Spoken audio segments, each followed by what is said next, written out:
Whenever I see a preview of a film that looks visually stunning and the action looks so badass, I get very excited, especially when it's an up and coming project in science fiction, action, whatever. But then, when said film comes out, I see the reviews and I go, nah, it can't be. It can't be as bad as everyone says it is. So, let me watch said film for myself and give it my own verdict.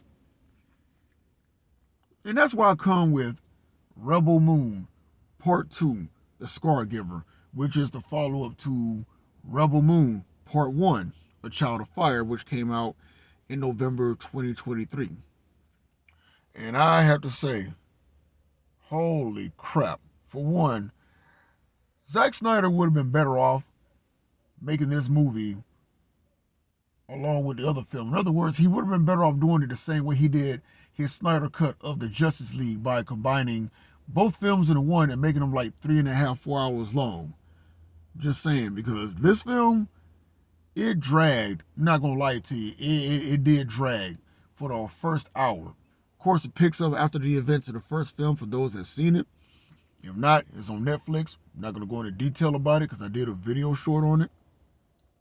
But in that video short, I did say the things I liked about it and things that could have been better. But like I just said earlier, Rebel Moon would have been better had both films been combined into one. Now, visually, it looks good with the budget that Snyder had to work with the film.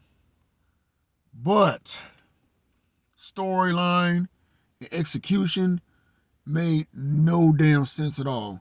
Yes, there's the comparisons to Star Wars.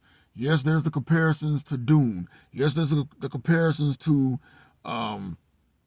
Akira Kurosawa's The Seven Samurai, which has been adapted to other forms of movies and media. I get it. But overall, this would have worked better had it focused more on character development, because the exposition that was in this film with the characters, you make me not really give a damn about any of them. That comes from the main character to the supporting characters, even to the villain himself, who was very generic as all hell. And hearing that everybody says that he looked like Jim Carrey when he played Lloyd in Dumb and Dumber because of that stupid bowl haircut he had, let's just say that I cannot unsee that crap. And I mean, in the way how the movie ends, it sets up for a third film. Being the fact that when you watch this movie, the main character, Cora, her backstory is, well, she used to work for the bad guys. She even tried to assassinate the princess, or she thought she did. Yeah, but when the end of the movie comes, you find out the princess is still alive after everybody has pretty much defeated the bad guys, saved the day, blah, blah, blah, happily ever after, whatever. And the movie gave me, especially the ending, gave me those vibes of anyone who ever played the first Super Mario Brothers game, when as soon as you thought you beat the game, one of those dumb mushrooms tell you, oh, thank you, Mario, but the princess is in another castle. So the princess is going to be saved in another movie if they ever get to it. Speaking of the exposition, the stories that the background characters, the supporting characters' backstories made no sense. Their backstories was just like, so you never fought before, so you chopped off your own arms to wield some blades. That made no sense. And another guy, you saw your mom jump to her death because the kingdom was getting taken over, and you're not really a warrior. Huh. But overall, man, this film would have worked better had Zack Snyder actually sat down and reworked and retooled it, to be honest with you. Also considering the fact that word has it that he wrote this movie back in high school. And to tell you the honest God truth, if that is true, it shows. So my verdict, if you just want something to put on in the background, yeah, Rebel Moon, you should put it on in the background if you're like folding clothes or playing on your phone or whatnot. But overall, it could have been a whole lot better.